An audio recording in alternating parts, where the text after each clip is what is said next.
theme tonight is Truth Prevails, and you may be asking yourself, truth will prevail, but when?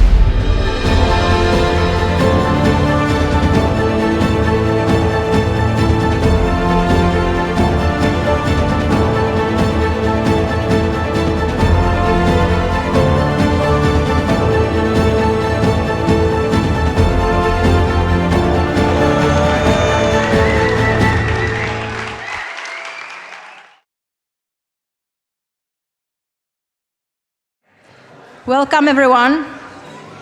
We are so happy that you are here.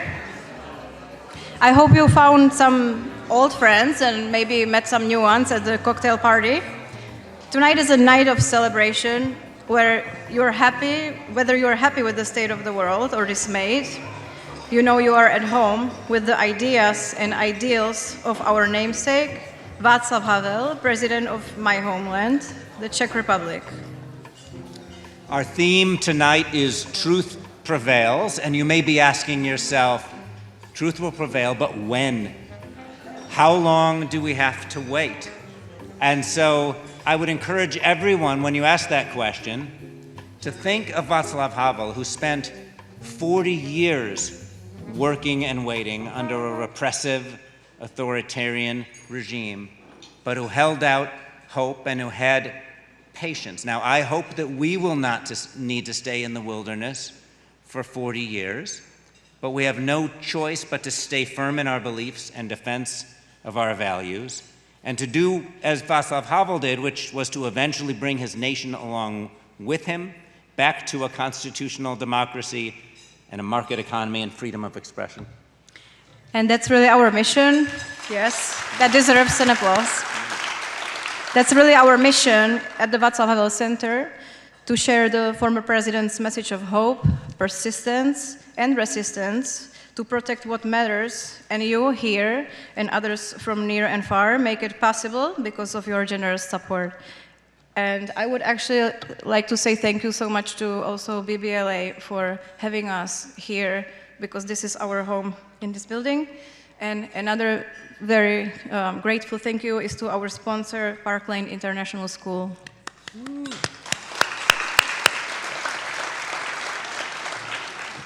While we are acknowledging those who are here, we have some dignitaries from the Czech Republic joining us. We have Mayor Svoboda of Prague.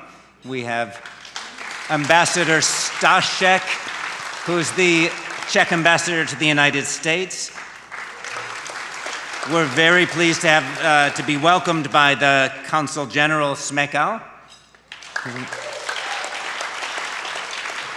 European Commission Josef Sikela.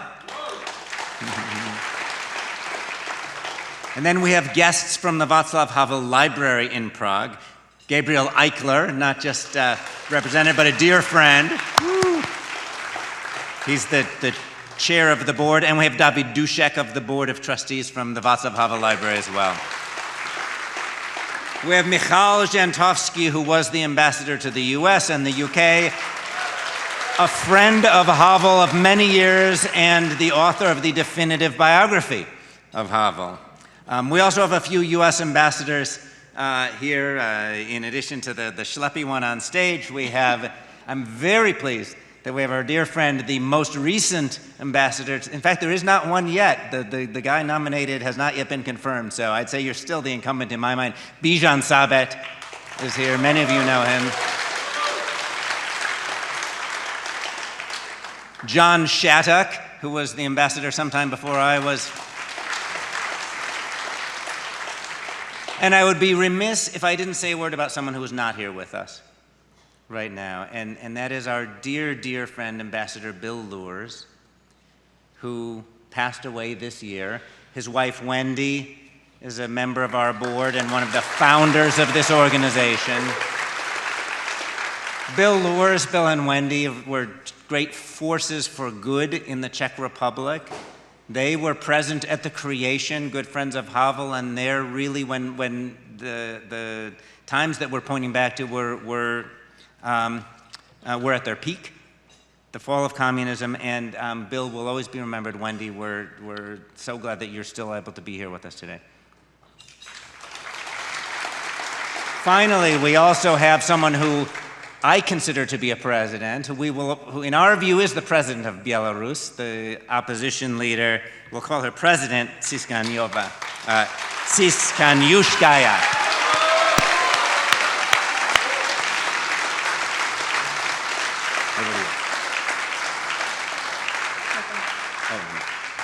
All right, before we start our program, let's have a brief message from the current president of the Czech Republic, Petr Pavel.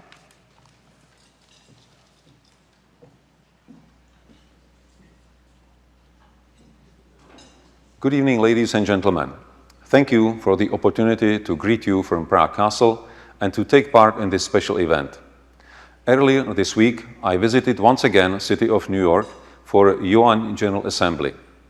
I am now back in Europe, which unfortunately prevents me from joining you in person tonight.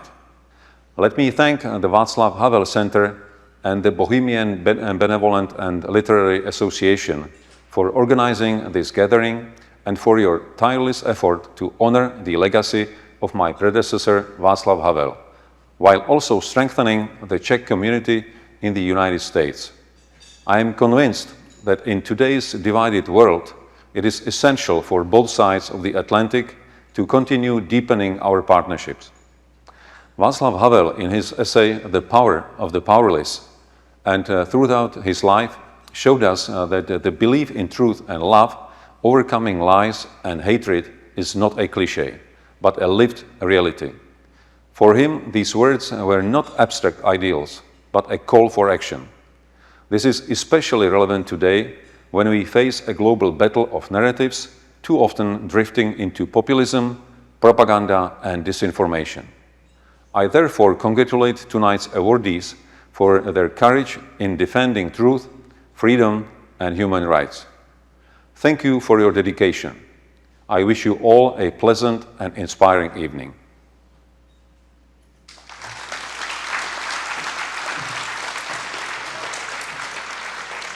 We would now like to ask for a few words to Josef Sikala, the European Commissioner for International Partnerships, please.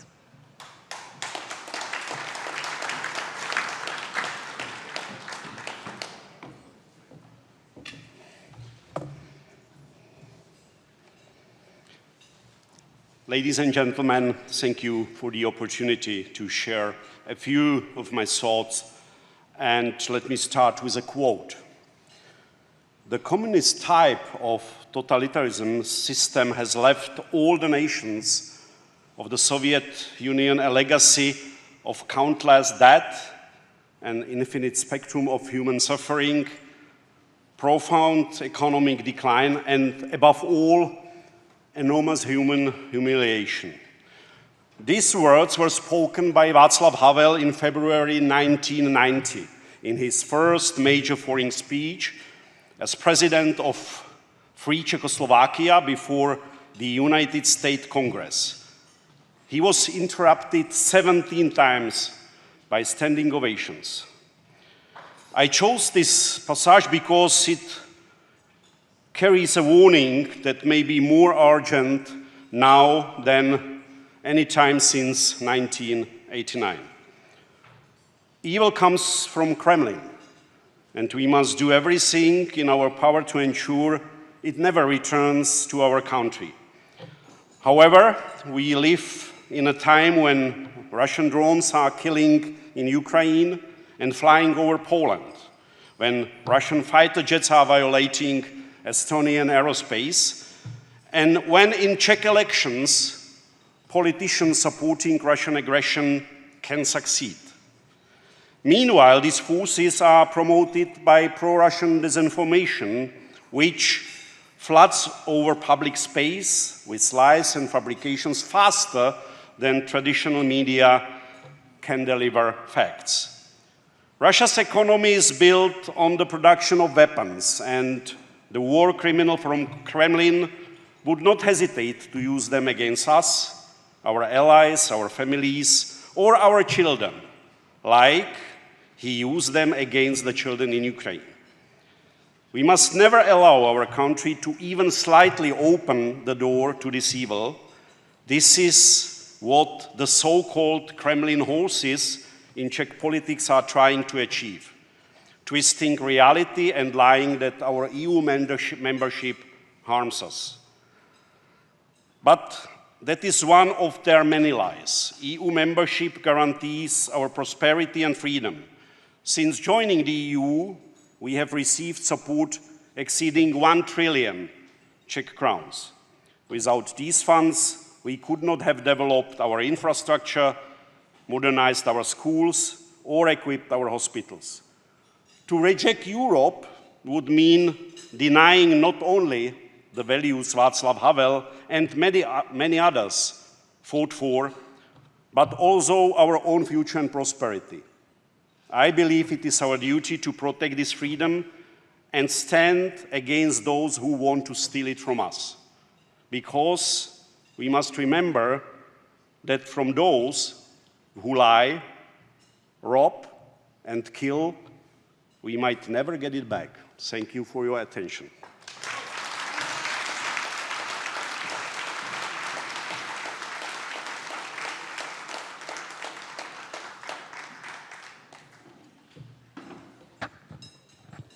Thank you, Joseph. That was a very brief minute and a half. Thank you, Jana, Andy. Thank you, President Pavel. You know, they say history doesn't repeat itself, but sometimes it rhymes. By day, I am a specialist in antique works of art, antique posters, and I spend my time looking at old posters from around the world and figuring out what they're worth. The Havel Center has a team that looks at oppressed writers from around the world and decides which one, and this year it's just one, who will win the Disturbing the Peace Award for Courageous Writer. This award is now in its 10th year. The thing is, many writers are deserving of this award, but few are chosen for the distinction and the cash prize that goes with it. I think that makes it all the more meaningful. Just on the side, if any of you here tonight want to sponsor this award, perhaps to increase its reach or its cash value, come and see me at any point during the proceedings tonight or talk with Jana. You might be able to help us reach more at-risk writers to gain attention for their work and ultimately to find greater freedom of expression. That's it for the moment for the commercial announcements. Those of you who haven't started eating, please feel free to start eating your salads at this point. Now, I would like to present you with Salil Tripathi, an Indian author and editor. Salil is chair of the PEN International Writers in Prison Committee. He has been the chair of the Disturbing the Peace Award jury for more years than he cares to remember. It's been 10 years, like how, can't be that bad. Anyway, ladies and gentlemen, Salil Tripathi.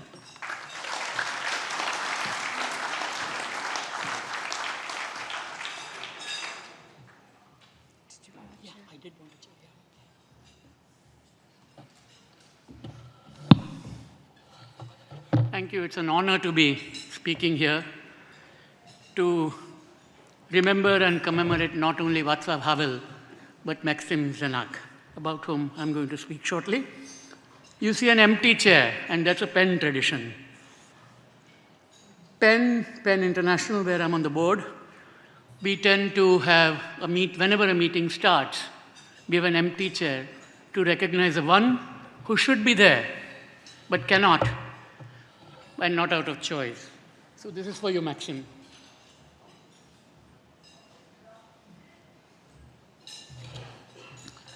Do you recall? I used to call. I called you at twilight. We talked a lot. But tell me, what kept us awake at night? This is a poem by Maksim Znak, this year's worthy winner of Disturbing the Peace Prize. He can't be with us today because he's an involuntary guest of Lukashenko's prison in Belarus. Znak is a lawyer, writer, and a political prisoner who exemplifies the kind of courage Václav Havel showed. His writing shows not only the unfailing grace and droll irony that reminds us of Havel's writing, but he has also shown persistence in seeking justice and freedom for his nation through peaceful means. He brings us inside the prison where he is an inmate and tells us vivid stories of other prisoners, noting their dark humor, and humanizes them. The government may want to erase them, but Znak bears witness and remembers. Znak came to international attention in 2020 during the mass protests against Belarus's fraudulent presidential elections. As a lawyer, he represented opposition candidates who were barred from running. When the state sought to silence those voices, he stood firm, knowing the risks that he faced. Eventually, he himself was arrested, tried in secret, and sentenced to years in prison on absurd charges of extremism and conspiracy. He was disturbing the peace. But what makes his story extraordinary is that even in confinement, he has continued to resist, not with shouts or slogans, but with the steady resilience of his writing. From his cell, he has composed verses, essays, and reflections that have a way to find his readers by getting smuggled out. He writes about time bending strangely when measured by the clank of metal doors, about absurd prison routines, and about the stubborn endurance of hope. This is literature born out of confinement, but it is never defeated by it. Instead, it carries the paradoxical lightness of a mind that refuses to be caged. Courage, in his case, is not only standing up in the courtroom or facing down interrogators. It is also the courage to keep imagining, to keep shaping sentences when the state wants silence. It is the courage to affirm that words still matter, even when they are written on scraps of paper under the watchful eyes of guards. His work reminds us of a long tradition of writers who resist with the power of their pen. His voice is sharp, playful, and unbowed. He shows us that even in the harshest conditions, writing can be an act of freedom. His words resonate far beyond the walls of his prison.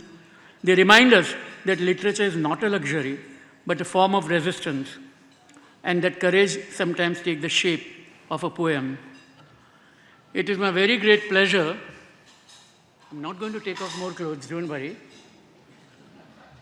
to wear this T-shirt which his sister gave me, which says Free Znak, when we met in Krakow recently.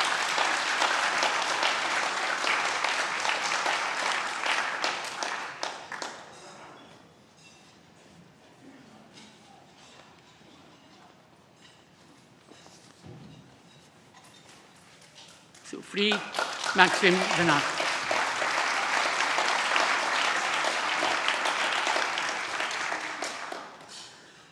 To receive the award on his behalf, we are extremely lucky to have the Belarus President-in-Exile, Sviatlana Tsikhanouskaya.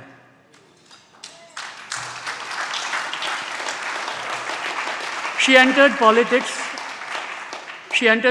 after her husband, Sergei Tsikhanouskaya, was barred from running for president and imprisoned. She became the main opposition candidate, rallying broad support with her message of peaceful change, fairness, and dignity. Official results declared Lukashenko the winner, but widespread allegation of electoral fraud and mass protests positioned her as a legitimate voice of Belarus's democratic aspirations. She left for exile in Lithuania, and she continues to lead the Belarusian democratic movement internationally. Welcome, Madam President.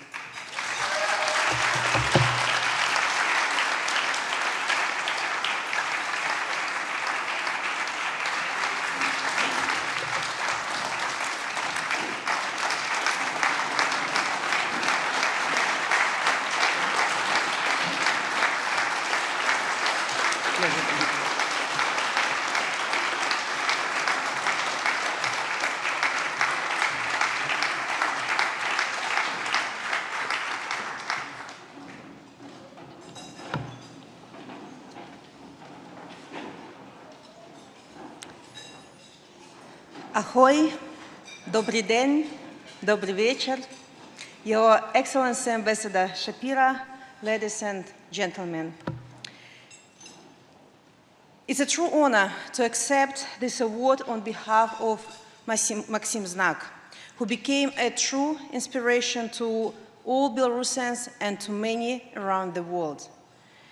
Thank you, Mr. Tripathi, for telling us the story of Maksim Znak and the story of Belarusian uprising that is still going on.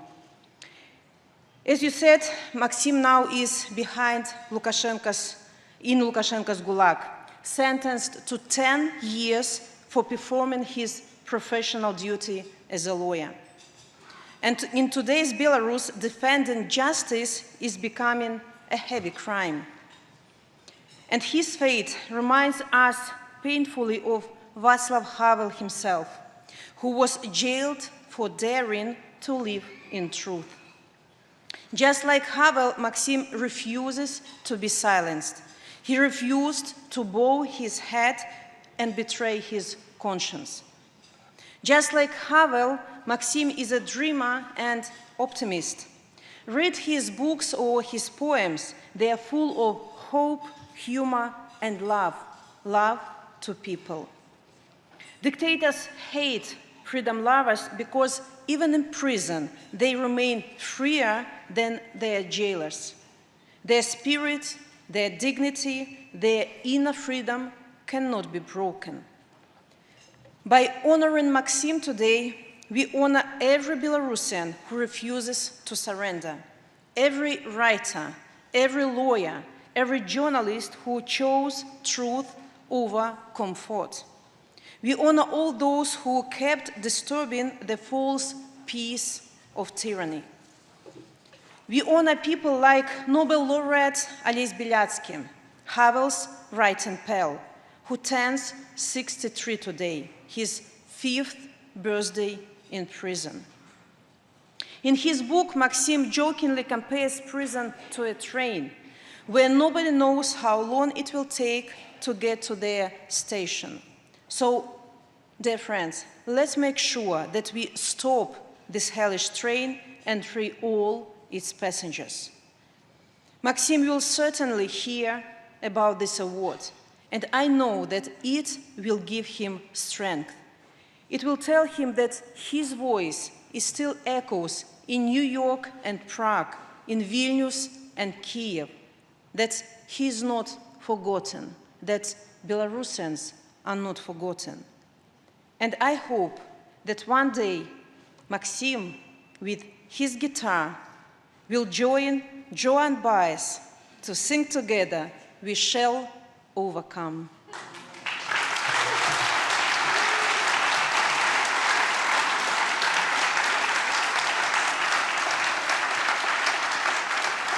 Thank you. Живи Беларусь!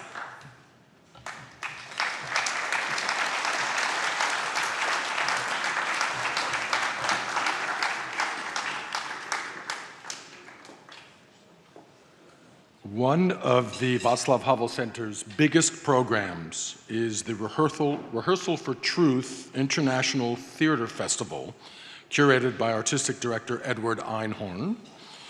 The festival is an annual celebration of theater from Central and Eastern Europe, honoring Havel's artistic and human rights legacy. And tonight, we are delighted to welcome actress Barbora Krupkova of Prague's Švanda Theater, a frequent collaborator with the festival. One of the best stage directions I've ever had here. Now please enjoy a 1-minute summary of last year's festival. You know it won't be too long. A 1-year summary of last year's festival, followed by a reading by Barbora from Zekameron, written by our Disturbing the Peace laureate Maksim Znak.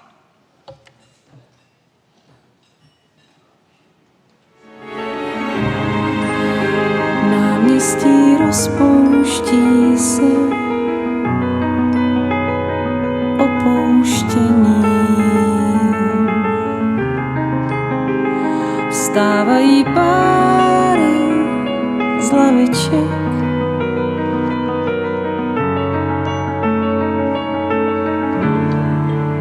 Slunce jim spod víček průchod razí.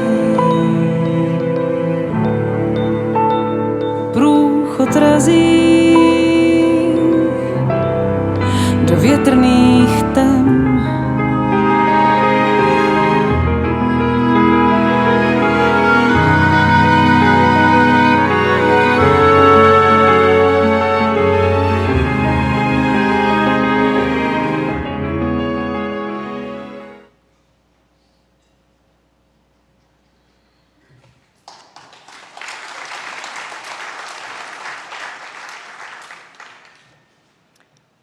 Story number 89, Opera Selecta. Who knows what really happens? But I would very much like to believe that the very best drawings and the most inspired lines of letters are not lost or destroyed, but form part of someone's opera selecta. Censors must surely have favorite letter writers of their own. What about letters written in verse? What if the addressee of such a letter replies with drawings? What about the letters in which a whole drama unfolds, rather like an enthralling serial?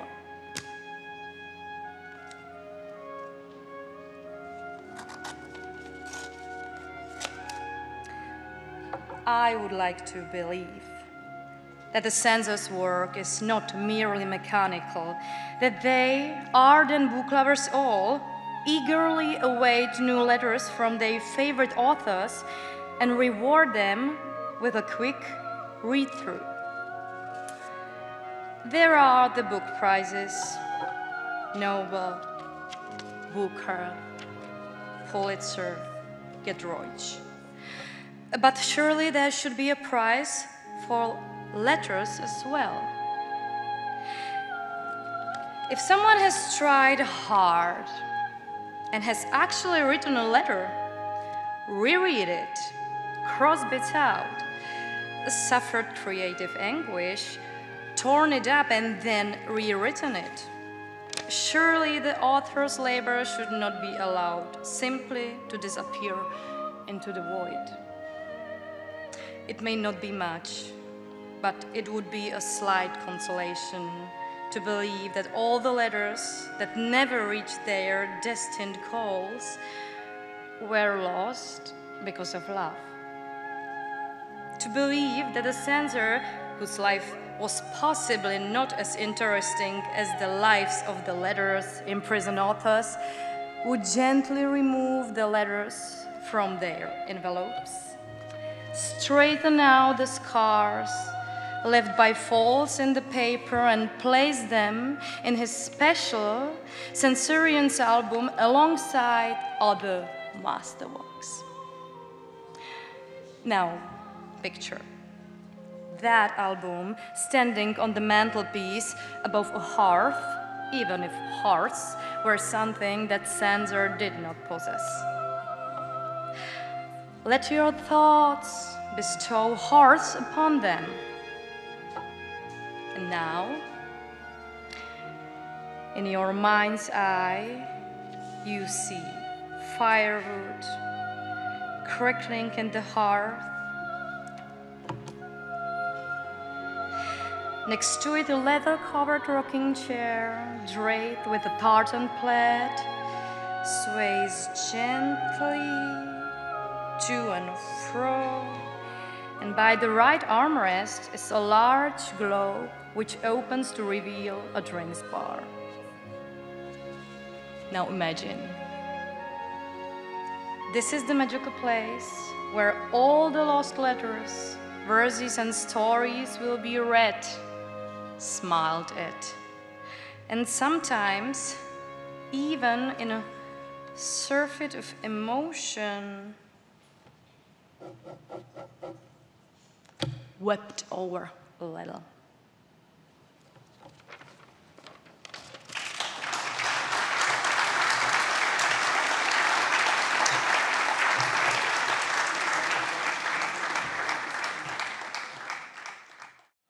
It's time now for this evening's live auction, and I just want to take a moment to reintroduce myself.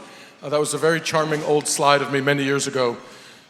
My name is Nicholas Lowry, and by day, I am the president and principal auctioneer of Swan Auction Galleries here in New York.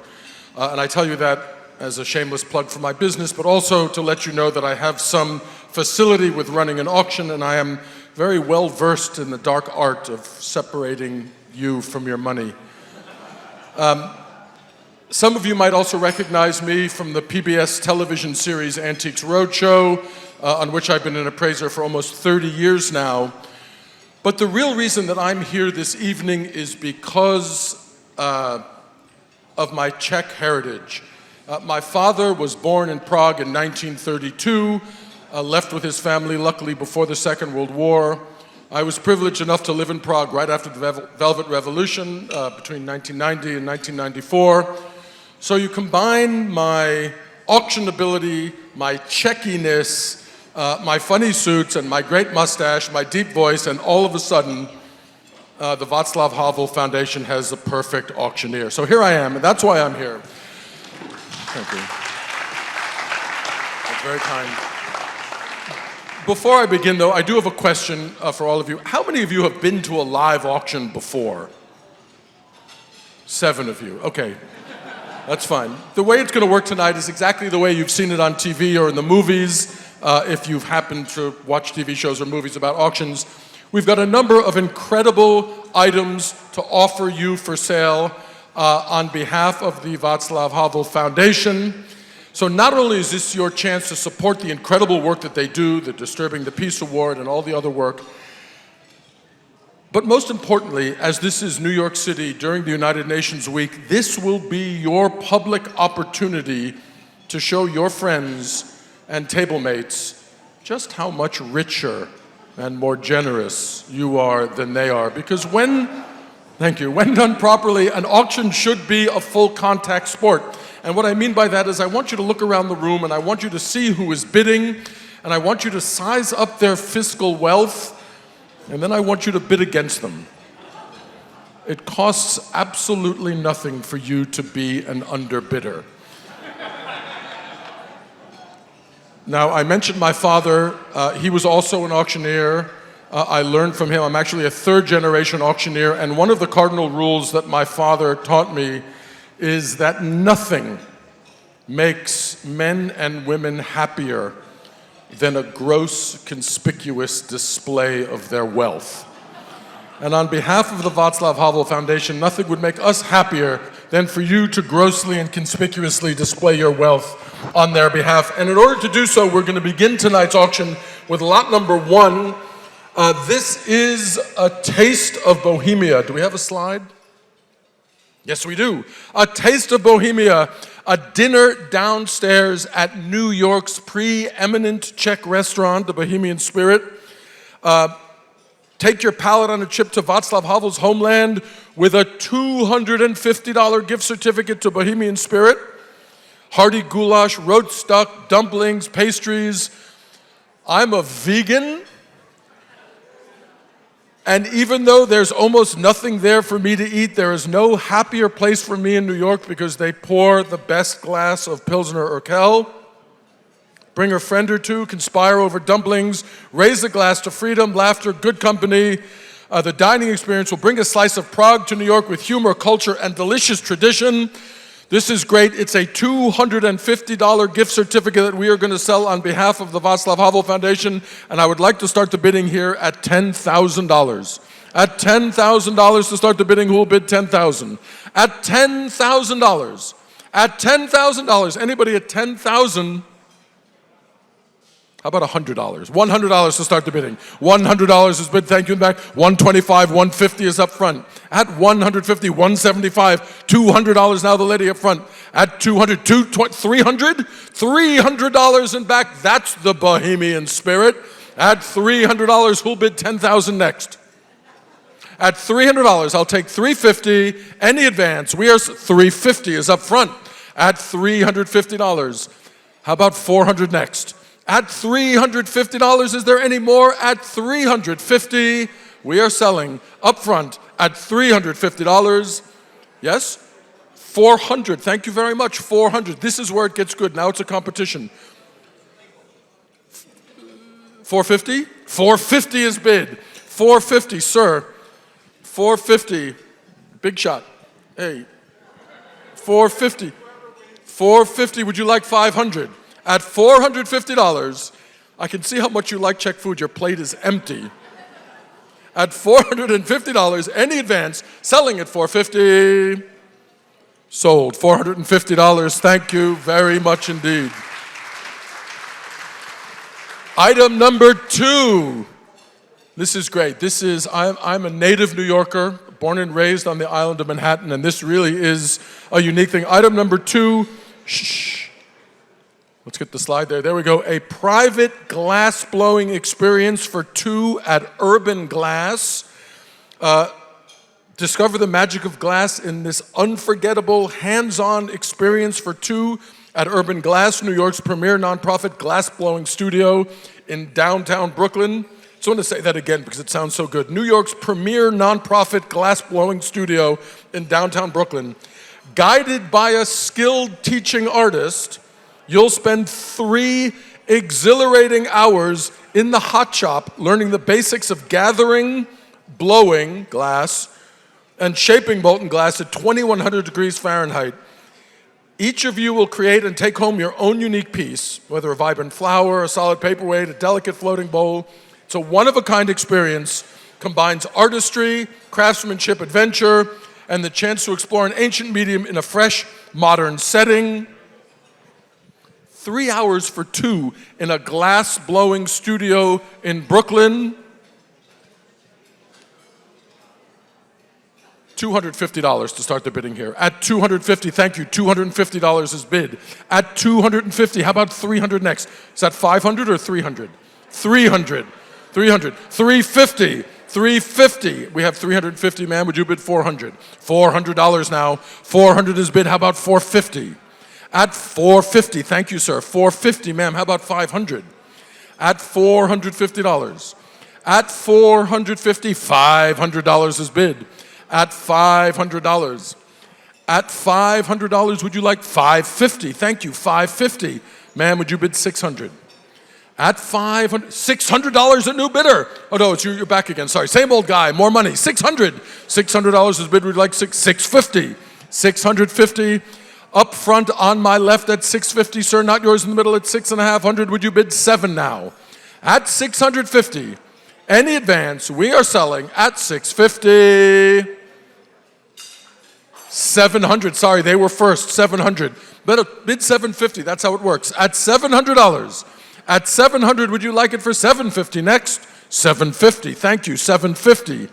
On my left again at 750.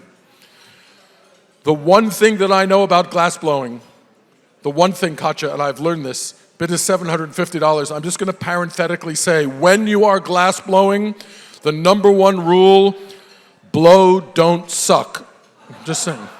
$750 is bid. My favorite joke, my only glass blowing joke. At $750, any advance, and we're selling at $750. Sold. $750. Thank you all very much indeed. Thank you. All right, the next item, item number 3, Václav Havel and Frank Zappa at Prague Castle. Shh. This remarkable pair of photographs taken by David Dušek captures a historic meeting on January 22nd, 1990 at Prague Castle, less than a month after Václav Havel became president. Havel, a longtime admirer of Frank Zappa, he welcomed the legendary musician who had come to Prague, hoping to establish business ties, but instead he was embraced as the enfant terrible of the American rock and symbol of artistic freedom. To everybody's surprise, Frank Zappa wore a suit. Invited by Michal Kotsab, advisor to the president and singer of the band Pražský výběr, this encounter reflects the spirit of change and cultural solidarity. This pair of photographs is offered as a limited edition, only 1 of 5 sets, and no further prints will be produced. So it's a limited edition commemorating this historic meeting. Those of you may remember the most famous picture of Frank Zappa when he posed on his toilet. Maybe not. This is not that. Never mind. For this pair of photographs, we're going to see how strong your arms are. This is going to take a while. I want to start the bidding here at $1,500. At $1,500 to start the bidding here, who'll bid $1,500? At $1,500 for the pair. $1,500 is bid, sir. Thank you. $1,500 I have. Would you bid $1,600 next? At $1,500. One bid, $1,600. Thank you. $1,600. How about 17? At $1,600 right up front, would you bid $1,700 next? At $1,600. $1,700, ma'am. Thank you. A new bidder. $1,700, sir. Against, would you like 18? $1,800. $1,800 up front. $1,900 is next. It's $1,800. At 18, ma'am, would you like 19? At $1,800 up front, and we're selling now at $1,900. Would you like 2,000? 2,000. It's like an auction. 2,000. 2,000 is bid. 2,200 is next. At $2,000, the gentleman's bid, ma'am, would you bid $2,200? It's $2,000. Any advance, we are selling $2,200. Not yet, sir. It's against you now. The lady's bid, the rich, generous, artistically inclined lady. At $2,200, sir, would you like 24? At $2,200, would you like 24 next? 2,400. 24, ma'am, it's with the rich, generous, artistically inclined gentleman now. At $2,400, would you like 26? 2,600. No more? At $2,600, and ladies bid, and we're selling at $2,600. No more? Sold, ma'am, to you, $2,600. Thank you very much.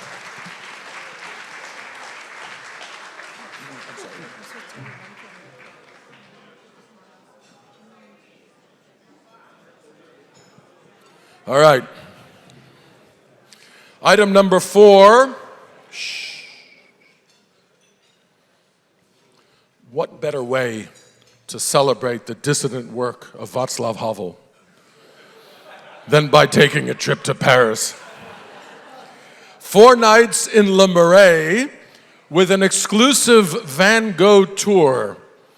Live like a Parisienne with 4 nights in a stylish 2-bedroom apartment in the heart of Le Marais. Enjoy a spacious dining and living area, full kitchen, because everybody wants to go to Paris and cook for themselves. Easy walking access to the district's finest cafes, boutiques, and cultural landmarks, such as the Picasso Museum and Maison Victor Hugo.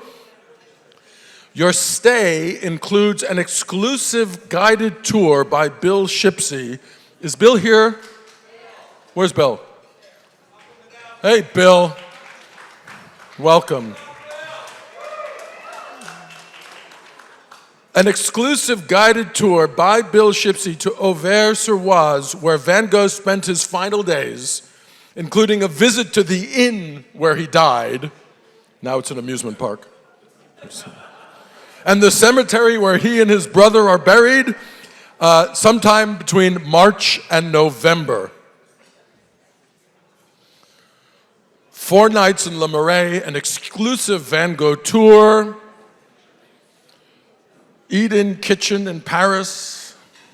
I want to start the bidding here. This is going to be tricky because I have no hands right now. I want to start the bidding here at $1,000. At $1,000, would you bid 1,000? $1,000 is bid, thank you. We have $1,000. How about 1,100? 1,100. How about 12? $1,100 is the bid right up front. $1,200 new bidder and back. At 1,200, who will bid 13? At $1,200. At $1,300. Think of the money you saved on the Havel photographs, right? $1,300 is bid. At $1,300, would you like 14? $1,300 is the bid, and we're selling it now at $1,300. $1,400. $1,400. $1,500. Thank you. Gentleman's bid, ma'am, at $1,500. $1,600. $1,600. At $1,600, would you bid 17? At $1,600. Any advance at $1,600, we are selling now at $1,006. Last chance. Ladies bid at $1,600. Sold, ma'am, to you at $1,600. Congratulations.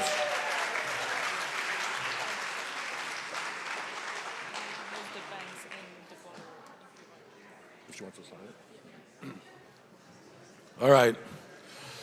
Coming up on item number 5 here.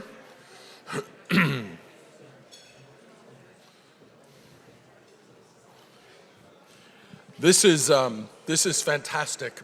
And not only is this a fantastic work of art, it comes with a story that is so good. I am, if I may be honest, I'm a jaded old goat. And the story behind this piece is simply fantastic, and I will tell you the story. This is Joan Baez's sign print of her painting, her portrait of President Václav Havel. Joan's portrait of her dear friend Václav Havel captures the mischievous sparkle she always remembered. The story that goes with this print binds art to history. This is the problem with drinking beer when you do an auction. Sorry. On one forgettable night in Prague, Havel slipped past the secret police disguised as Joan Baez's roadie, carrying her guitar.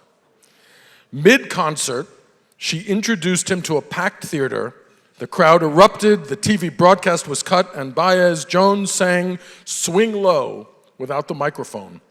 Later, Havel would call that daring moment, quote, "the last drop before the revolution." That's the story behind this work of art, a piece of memory and a piece of resistance, and an absolute extraordinary portrait. It looks like he's giving the French kiss. Oh, but he is not. He is smoking, and that's how we know it's Václav.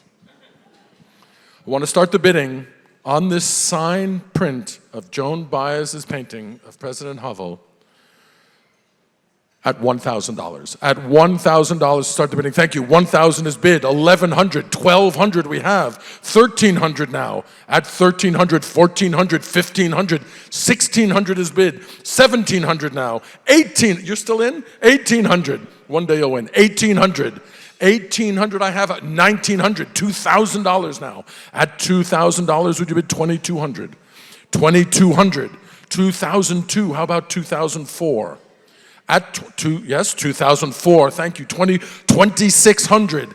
2,600. If you have this piece on your wall and you tell that story, your guests will be so amazed. $2,600 is bid.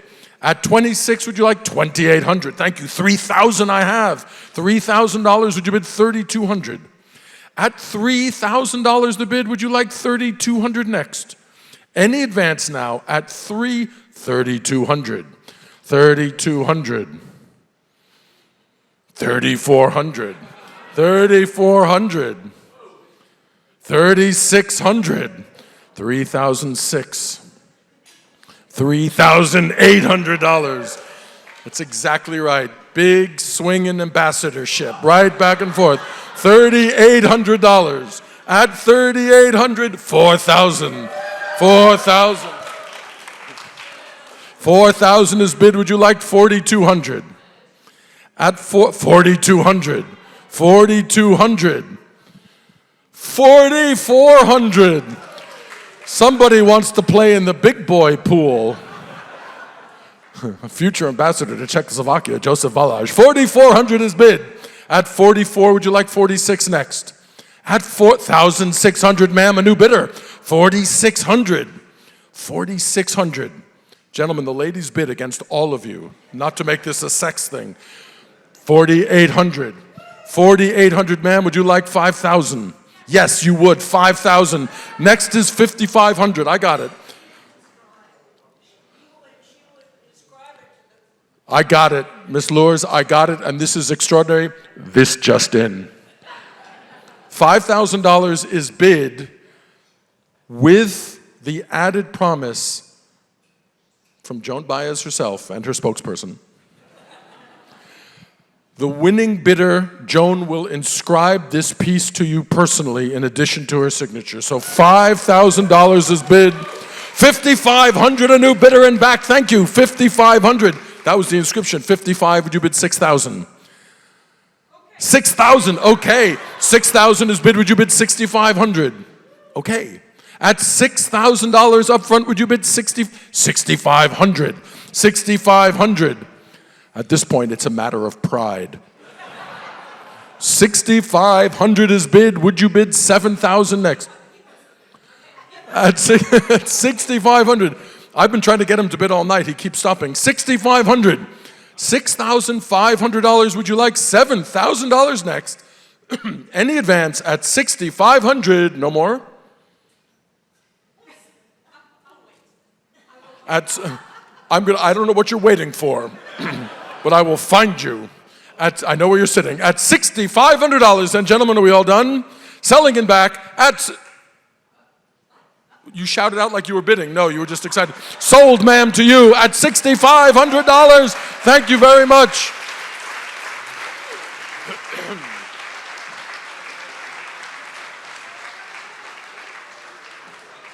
All right, that was great. That was great. Shh. That was really great. Just for the record, there's one more lot, so this is what you're waiting for. I know. I see you. Lot number 6, and to be honest, lot number 6 is the final lot that's printed in your catalog, but we do have a surprise item that we'll be adding at the end. So you do have two chances now. Lot number 6, Prague in Harmony. A luxury stay and a Czech Philharmonic experience.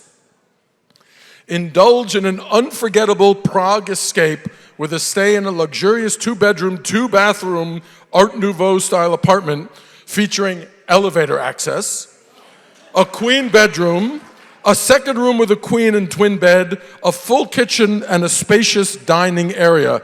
12 of you can enjoy this stay. All with breathtaking views of the Vltava River and Old Town. And to make the experience truly extraordinary, the Czech Philharmonic has generously donated 2 tickets, so 1/6 of you can go. 2 tickets to its open-air concert on June 24th, 2026, which is held to celebrate the close of its 130th season at the picturesque Hradčany Square up at Prague Castle. The thing that I need to point out to you, it doesn't say this here, but this is a 3-night stay in this glorious apartment. The evening includes a VIP reception and a glass of wine or beer with one of the Philharmonic principals. There's also other dates for the concert if the winner can't make that particular one. It's a unique combination of luxury accommodation and a once-in-a-lifetime musical experience, a magical Prague getaway. 3/4 of you here tonight have wonderful apartments in Prague. This may not be for you, Mr. Mayor. Whether you have an apartment in Prague or not, I welcome you to think outside the box. Maybe this is something that somebody you know would like. Maybe you want to get rid of a relative for 3 nights. Send them to Prague. Want to start the bidding here at $750. At $750, would you bid $750? $750 is bid, ma'am. Thank you, sir. Would you like $800? No, $750 was it. The apartment's not that nice. At $750. At $750, who'd like $800 next? At $750, is there any advance now? At $750, last chance, we are selling at $800. Thank you very much. $800. You can bring the photos with you to Prague. At $800. At $800, ma'am. $850, sir, to you. A new bidder now at $850. How about $900 next? At $850, who'll bid $900? Any advance? $900. Thank you. $1,000. Thank you very much. That's shorthand for hurry, get the fuck off the stage. At $1,000. At $1,000, said endearingly, of course, and you can speak like that to me all the time. $1,000 is bid, ma'am. Would you bid $1,100? $1,100. $1,200. Ma'am, it's against you. It's $1,200. Would you like $13? Gentleman's bid at $1,200. Would you like $13? Yes, $1,300. $1,400. $1,400 is bid. How about $15? At $1,400, who'll bid $1,500 next? At $1,400, last chance, $1,500, $1,500, $1,600, $1,600. No more. $1,600 is the bid, and we're selling. The gentleman now at $1,600. Sold to you, sir. Thank you. At $1,600. All right. Shh. I mentioned we had one special item that is not listed in your program. And this is really something kind of extraordinary. This is a Joan Baez signed guitar.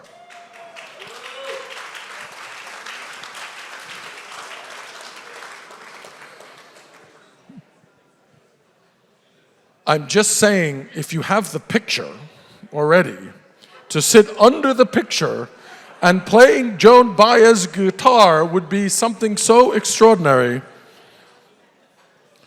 I want to start the bidding here at $1,000. At $1,000 to start the bidding, who'll bid 1,000? 1,000? No, you're just taking a picture. At $1,000, at 1,000 is bid, sir, thank you. $1,000 we have, how about 1,100 next? At 1,100, sir, the bid is yours. Would you like 12? 1,200, thank you. How about 13?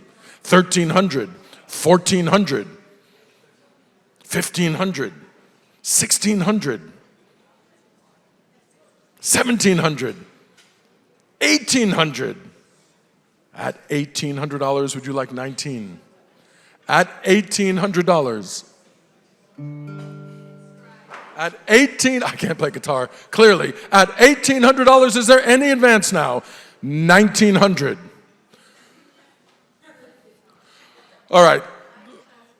So, I have that $1,900 bid, and I'm just going to announce the master herself has said, and I quote, "This is a really good guitar." It's a Martin guitar. It's a very, very good high-end Martin guitar. $2,000 is bid. Would you like 2,200? At $2,000, would you like 22 next? At $2,000 is 2,200. Thank you. 2,400. 2,400. 2,600. 2,800. It's so good. It's so good. 3,000. 3,000. I mean, really good. At $3,000, would you bid 3,200? 32. But it has the signature, you see. At 3,200, would you like 34? 3,400. 3,600. If I played the guitar, it would be disturbing the piece, just FYI. 3,600. Would you like 38? 3,800. 3,800. I've been waiting all night for that joke. It was percolating. 38 is bid. 4,000. 4,000. 4,200. 4,200. 4,400. 4,004. I could be making it up. It might not even be real. Don't look for them. Look at me. 4,400. 4,600. 4,800. 4,800. 5,000. 55 is next. 5,000 is bid. Would you bid 5,500? He's announced it's the last bid. In my experience, this is just an auction room ploy to scare you off. $5,500 is bid. His last bid. 5,500. Would you like 6,000 next? I thought you were bidding on your own guitar. Wow. All right, so $5,500 is bid, and not only will Joan personalize it, she will draw a picture on the guitar. $5,500 is bid. At $5,500, would you like 6,000? So in fact, the doodle and the inscription makes it worth less to you. That's great. That is so counterintuitive. This is why you're not ambassador anymore. No, sorry. At $5,500, I'm going to lose my job for this. At $5,500, any advance now, we are selling. Will anyone bid $6,000 next? Last chance at $5,500. Last chance. Sold. $5,500, gentlemen. Thank you both.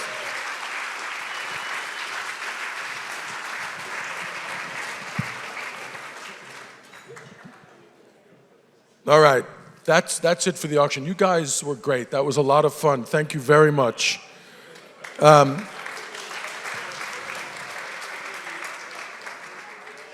You all have provided a great service tonight with all of these bids and your purchases, all of the proceeds supporting the work of educating a new generation about the important role of arts to advance democracy, something that we need now more than ever. Advancing human rights and steady statesmanship in a fractious world. I thank you. However, there is just one person here who gets the top award for unparalleled service to the Czech and Slovak communities. I now yield to the leadership of the Bohemian Benevolent and Literary Association, its president. Do you even know you're coming up here, Joseph? Mr. Joseph Balaz.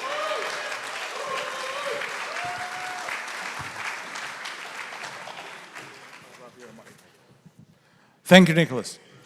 So first, I need to welcome you to this beloved and magical and basically our Bohemian National Hall. I'm very, very proud to welcome you on behalf of the Bohemian Benevolent and Literary Association. This year, we are celebrating 134-year anniversary. Next year, it's going to be, additional year, and this is how it goes. Every year, we add a year. I mean, I'm just, showing off how mature we are. We are actually very, very, very proud that we gave home to Václav Havel Center. It's an incredibly important organization, and I'm personally very, very proud that I can also serve on its board. We use this platform every year to award extraordinary individuals for their unparalleled service to the Czech and Slovak communities. We started it in 2018. The first recipient was Madeleine Albright. Then we awarded several amazing people from the world of diplomacy and art. And last year we gave the award to the Czech tennis legend Martina Navratilova. And this year, as it's customary, we picked another extraordinary individual, someone who is not only immensely successful in his business, but he's a person who is so generous and so charitable that it's really difficult to find another person like him. It's our dear friend Henry Kallan.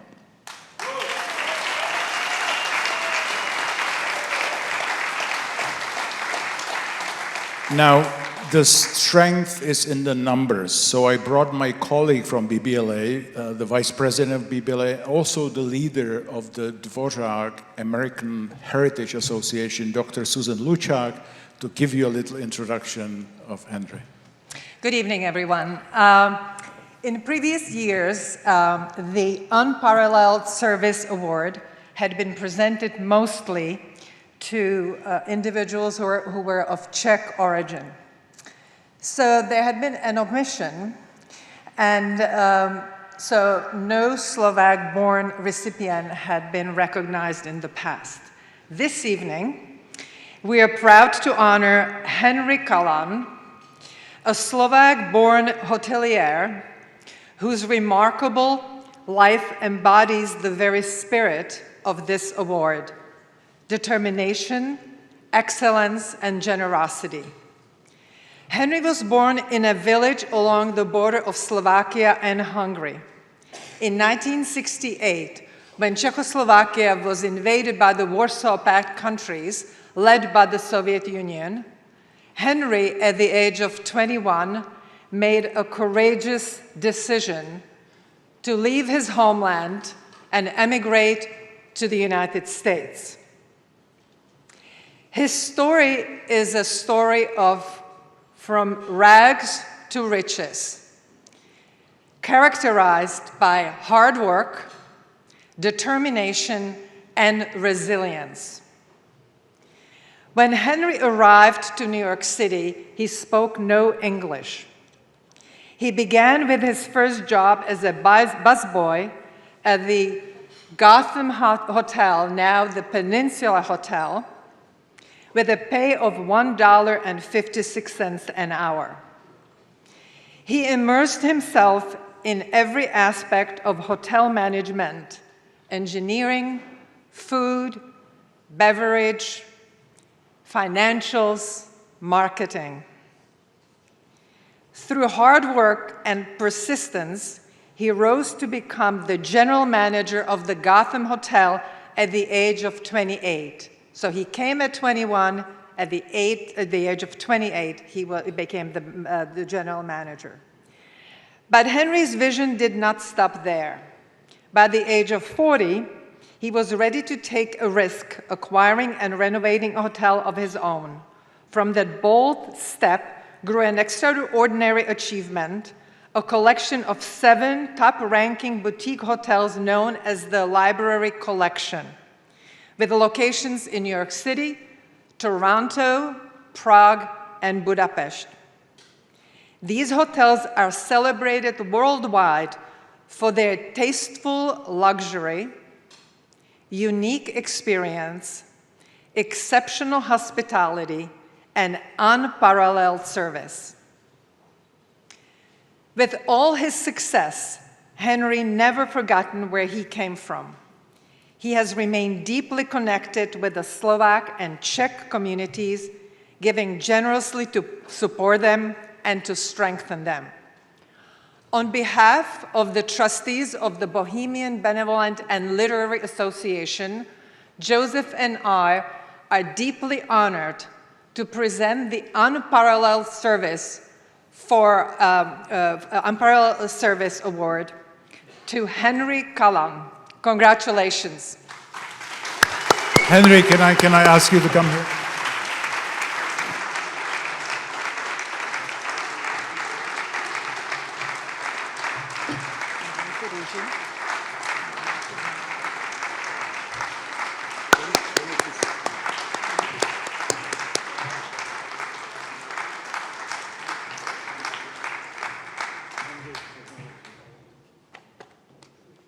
Let me show you this thing.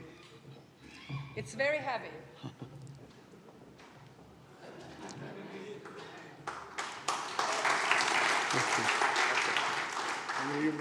Yeah, thank you for your kind words. And I'm very humbled listening to what I believe. I cannot imagine or remember what it took to get where I am today. But what gives me satisfaction is knowing that when I came, I had nothing. And I still believe that I have to act as if I have nothing. But I'm very, very happy to be able to provide jobs. And knowing that with almost 850 employees in my company, that I always believe that I show respect, the kind of respect I look from my people who work with me. So I feel very lucky. I feel very privileged. And listening actually to all the previous speakers here, I was going to say a few words, but I've been very much inspired by what I've heard. So I would like to share with you some of my philosophical outlook on life and what it took for me actually to be who I am today. First of all, listening to the history of Václav Havel, and I've been very privileged to meet him. Actually, I hosted him for 3 months in one of my apartments. The president of Columbia University asked me if I can do that. Of course, Václav Havel stayed with me in one of my hotels for a number of years. And I had a, good luck to actually meet with him and had some conversation with him. And I think those conversations were quite philosophical. And I believe that, not only I believe, but he believed that, I should say that fortune favors the brave. And I think that that was clearly what at the end took place for Václav Havel.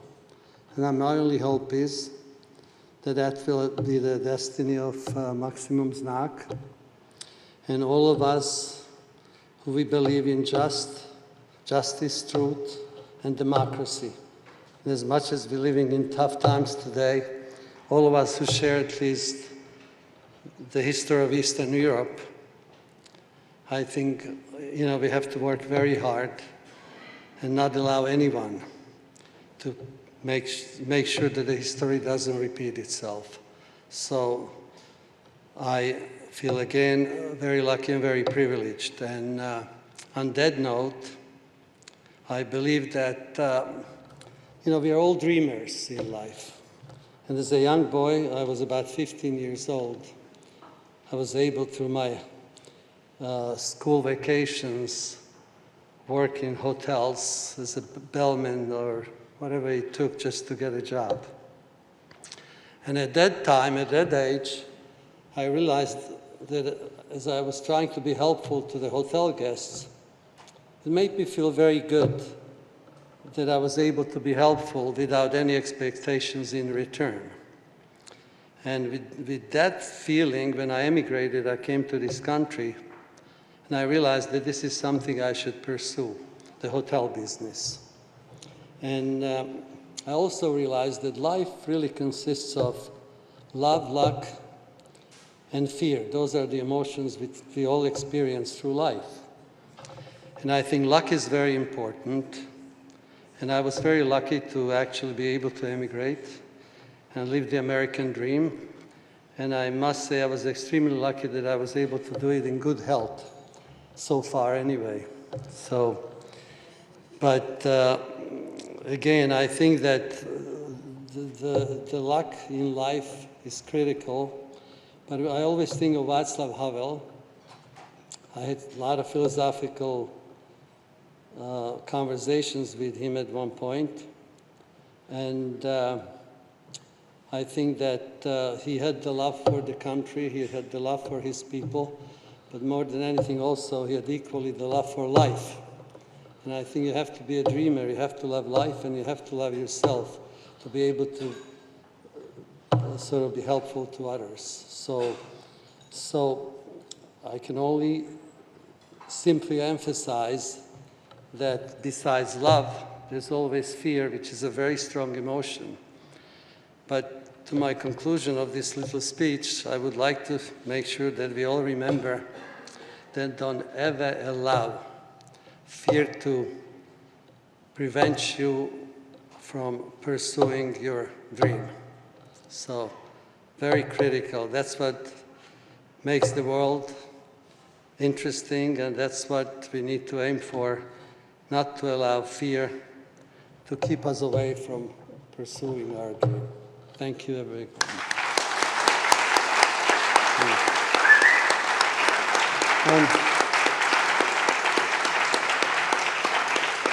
And thank you very much, Susanna. Thank you very much, Joseph. I'm not sure I deserve this honor, but thank you, Václav Havel Center, and more than anything, thank you, BBLA. Thank you again. You deserve it very much. Thank you. We have come to the final award presentation ceremony, but before we invite the recipient of the Lifetime Achievement Award to the stage, we have a musical interlude. A friend of Joan's, Steve Earle, has generously and graciously agreed to come and play 2 songs in her honor and for all of us. Steve and Joan have a long relationship together. They've collaborated mostly around social justice themes. They also shared a bill on the 2017 Concerts for Refugees. Steve is a singer, songwriter, guitarist, and actor known for his outlaw, and dare I say it in this hall, Bohemian spirit, and his blending of country, folk, blues, and rock music. Would you please give a very warm welcome to Steve Earle.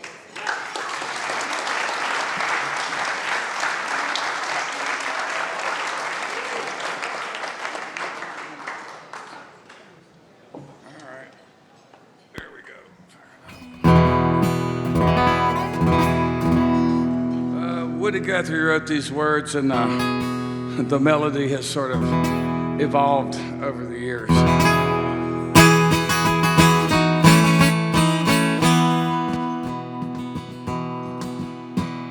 The crops are all in and the peaches are riding.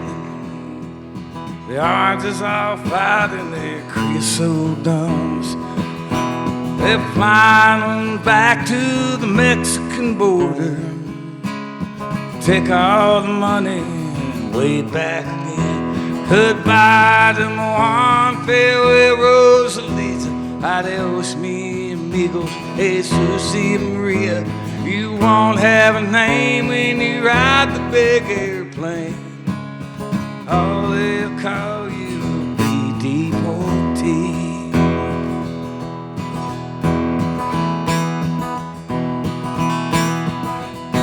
My father's own father, he waded that river. They took all the money he made in his life. 600 miles to the Mexican border. They chased them like rustlers, like outlaws, like thieves. Goodbye to my Juan, farewell Rosalita. Adios, mi amigos, Jesus y Maria. You won't have a name when you ride the big airplane.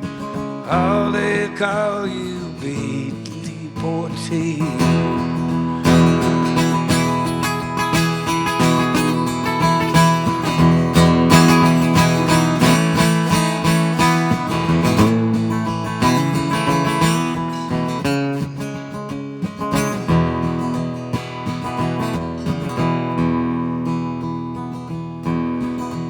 Well, a sky plane caught fire over Los Gatos Canyon. A great ball of fire shook all the hills. Who are these dear friends falling like dry leaves? Radio says they're just deportees. Goodbye to Juan, farewell Rosalita. Adios, mi amigos, Jesus y Maria. You won't have a name when you ride the big airplane. All they call you be deported. Goodbye to my Juan, farewell Rosalita. Adios, mi amigos, Jesus y Maria. You won't have a name when you ride the big airplane. All they call you deportee.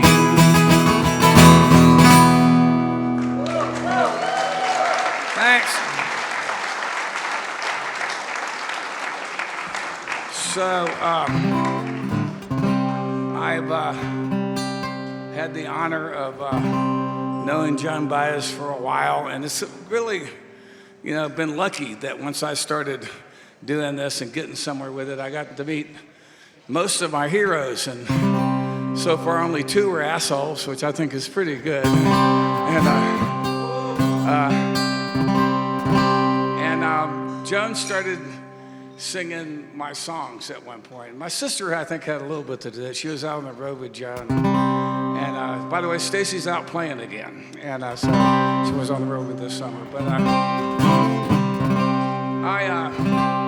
and we would bump into each other here and there, and she was singing my songs, which I'm very proud of. There's only one person that, in the recent years that had more songs in Joan's set than me, and that's Bob. So I feel pretty good about that. It's but I was asked to produce a Joan Baez record, which is sort of intimidating if you come from, learned your trade in coffee houses the way that I did, and she's always been sort of there in the middle of the kind of music that I loved. And, so I took it very seriously, and I was looking for songs. That's one of the jobs. And Joan had about 8 songs, or maybe 7, no 8. And she sent those to me, and they were all great songs. They were all by people that I knew. So I started looking for songs, and I get Joan on the phone, and I said, okay, so I got some songs I'm gonna bring. I don't wanna hear any more songs. Oh, shit. Okay, well, Joan, 8 songs is not quite an album. She says, I want you to write the rest of the record. She's fucking Joan Baez, so I did it. And it's like, and I'm pretty proud of everything that I wrote. I actually wrote 3, and then I cheated and pitched her one that I'd already written on the record before, and she liked it. So, but this is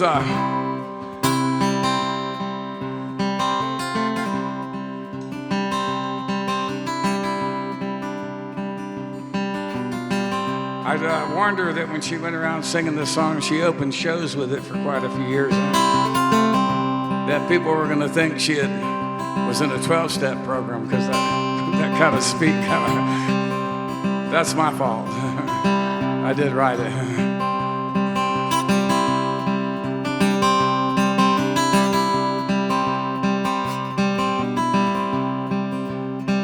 I believe in prophecy. Some folks see things not everybody can see. Once in a while to pass a secret along to you and me. I believe in miracles. Something sacred burning in every bush and tree. We can all learn to sing the songs the angels sing. And I believe in God, but God ain't me.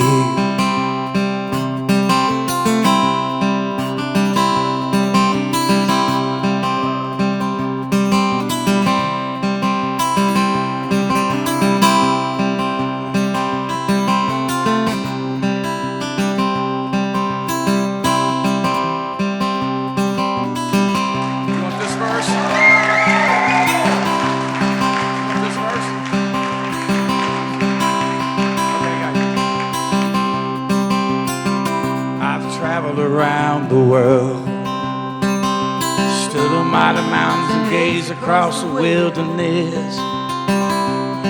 I ain't never seen a line in the sand or a diamond in the dust. And as our fate unfurls, every day that passes I'm sure about a little bit less. Even my money keeps telling me it's God I need to trust. I believe in God, but God ain't us.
Watching and wondering what I got. Maybe this is why I'm here on earth. Maybe I believe in God. God is God.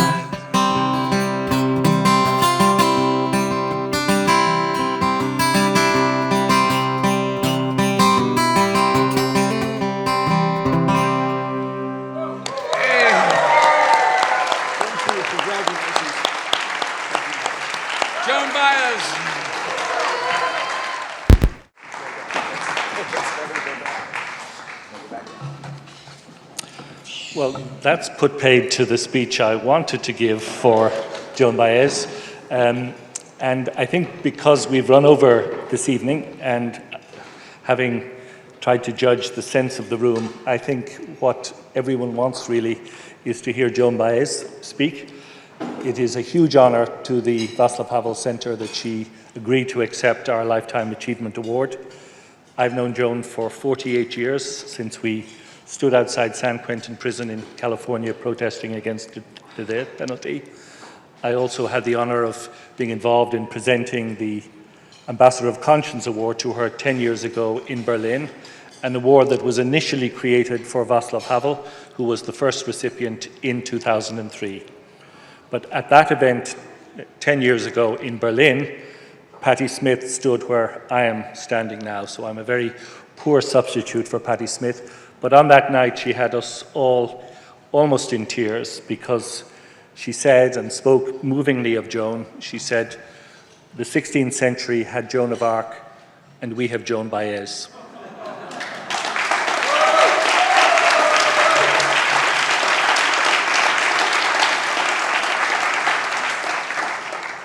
There is a short 2-minute video, Joan, that we would like to play before you come up on stage to speak to us.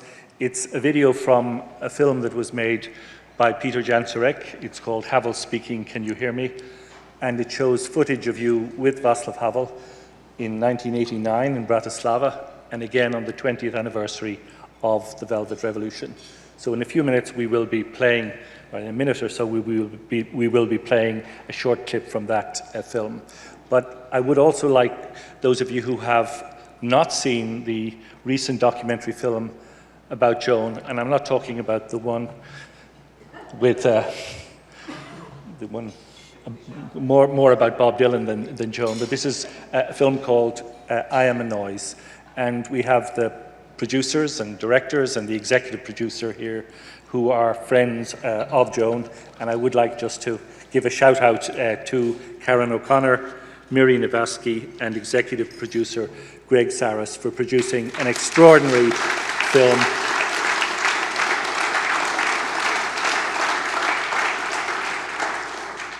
Karen and Joan kindly came to Dublin last December for 2 screenings of the film and an extended week in Dublin.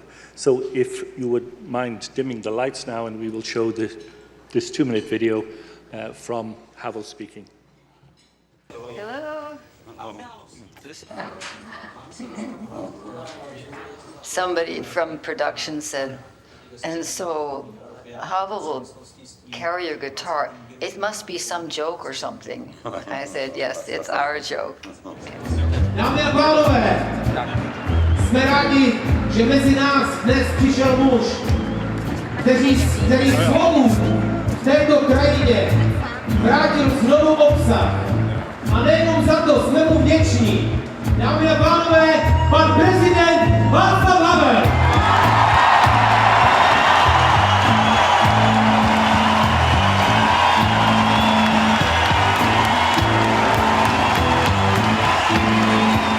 Přátelé,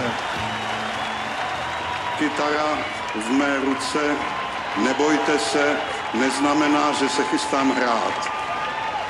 S vaším dovolením zvu na scénu svoji šéfku, které jako nosič kytary sloužím, a to je Joan Baez. V dobách, které naštěstí už pominuli, byl koncert v Bratislavě a já jsem na ten koncert přijel. Byl jsem sledován policií a věděl jsem, že policie bude chtít zabránit mému setkání s ní.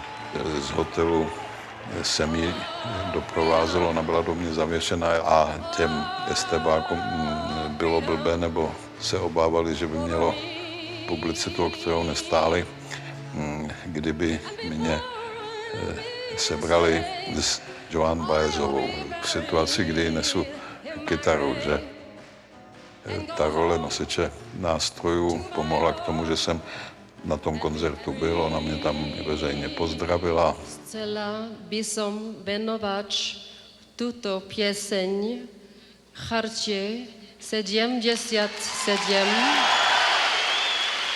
Zároveň tu vítám priateľov Charty, četne Václava Havla.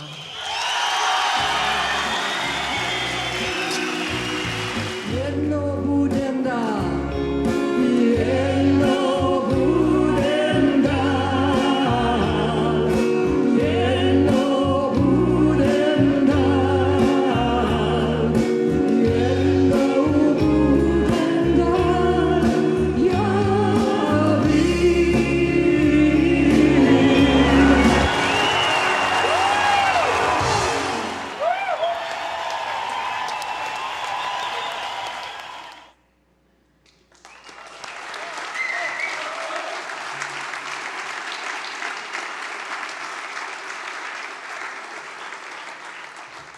As many, if not most of you will know, Joan Baez has been an adherent to nonviolence for all her life.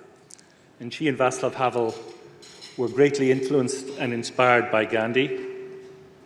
Havel even had a bust of Gandhi on his desk. And for her part, Joan sees nonviolence as the central pillar of her activism and music. Many, many years ago, Albert Einstein wrote the following about Gandhi. "Generations to come," he said, "will scarce believe that such a one as this walked the earth in flesh and blood." To my mind, Einstein's quote about Gandhi applies to the recipient of our award tonight. Generations to come will find it hard to believe that Joan Baez walked the earth in flesh and blood.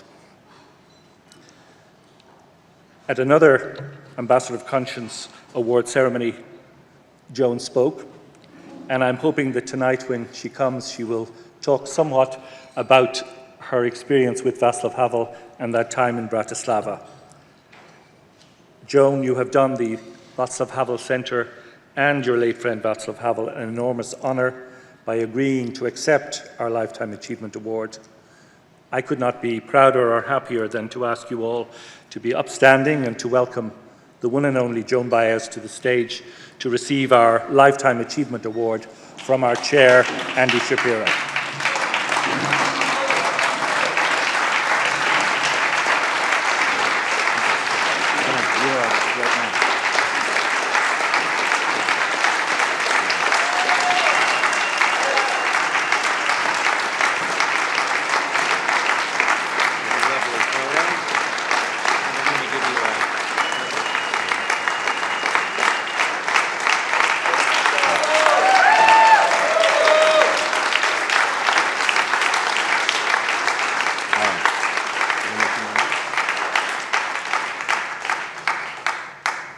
Apparently the doctors told Václav that he had to stop drinking and smoking. And he said, well, I'll do one. I think he continued doing both, but anyway. So just what it means to me to have known Havel and to have been the last drop before the Velvet Revolution. And people say, what are the moments in your life that have been most meaningful to you? And this comes up very quickly. The nonviolence, the humor. I was in Bratislava in that concert there, and I was waiting for Václav and other dissidents to come down from Prague, and they were in a van, and we didn't know who was going to be arrested or what was going to happen. And I was sitting in my hotel room waiting to hear, waiting for a call, preferably from Havel himself. And I was waiting and waiting, and finally the phone rang, and I picked it up, and he says, this Havel in lobby, very many police. That was my first introduction to him. So come on up, bring the other dissidents with you, and really started drinking beer and smoking. And he originated this whole stream of paintings that I did, the one you saw of him, called Mischief Makers. And they were all people who'd made social change through nonviolence. And so he and I were sitting making mischief. And we were planning what we would do to disrupt the concert in the evening, and we'd get that plan down, and he'd carry the guitar, and he would say, more mischief, make more mischief. So we did everything that we could, and you've already seen it in there, but it's for him to carry the guitar, and the security was saying, oh, we'll take him. No, it's okay, we'll take him. And we'd say, no, he's my tour manager, he's my roadie, he has my guitar. And we did manage to get him high enough in the balcony that it would have been hard for the police to get him there. Yeah, it was perfect. And then after that, he was my roadie. He was my roadie. And so, you know, like all of us here, a spot in my heart, very, very special. He had the humor and the nonviolence and the humor and the seriousness that have to be together. You can't do it without humor. And he had great humor. I'm not telling you anything you don't already know, but just a vital person in my life. He came to visit me in California, and I remember he was, like myself, very concerned that the security kept blocking the driveway, these immense cars. He didn't like all that stuff, you know, so I invited security in for some tea and find our ways to manage it. So an award of Lifetime Achievement is very different here from the Grammys, I'll tell you.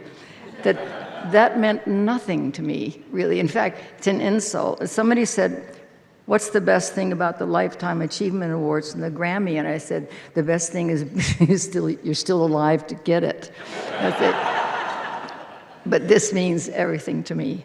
And thank you to the center, to all of you here in this gorgeous building, to all of you guests, to Steve, thank you, for the evening, for a very, very meaningful evening. And that's it. Thank you. Do you want us to hold on to this? Yeah. We will hold on.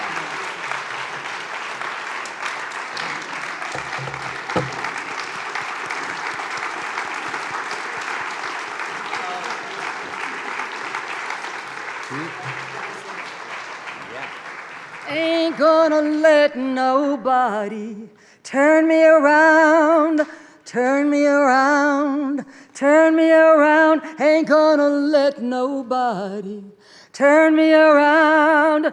Keep on walking, keep on talking, marching up to freedom land. Ain't gonna let no cowardice turn me around, no, turn me around, turn me around. Ain't gonna let no cowardice turn me around. Keep on walking, keep on talking, marching up to freedom land. Ain't gonna let no hypocrisy turn me around, no, turn me around, no, turn me around. Ain't gonna let no hypocrisy turn me around. Keep on walking, keep on talking, marching up to freedom land. Ain't gonna let no bigotry turn me around, no, turn me around, no, turn me around. Ain't gonna let no bigotry turn me around. Keep on walking, keep on talking, keep on singing, keep on swinging, marching up to freedom land.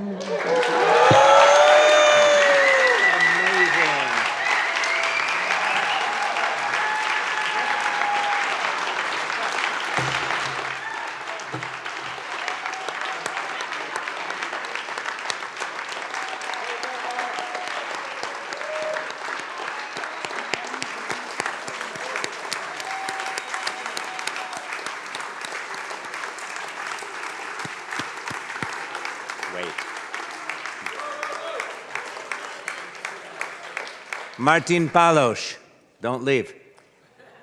We overlooked one person when we were acknowledging everyone who was here, someone who was an original signer of Charter 77, close friend of Václav Havel, former ambassador to the United States. And so that was quite an oversight. And I just want to make sure, first of all, that we acknowledge Martin Paulos, who is over there today. We are very lucky to have him here. We are, of course, very lucky to have all of you here, to have Joan Baez here. We hope you will continue to support the work that we do, that we will see you next year and in years coming. And please keep up the fight, everyone.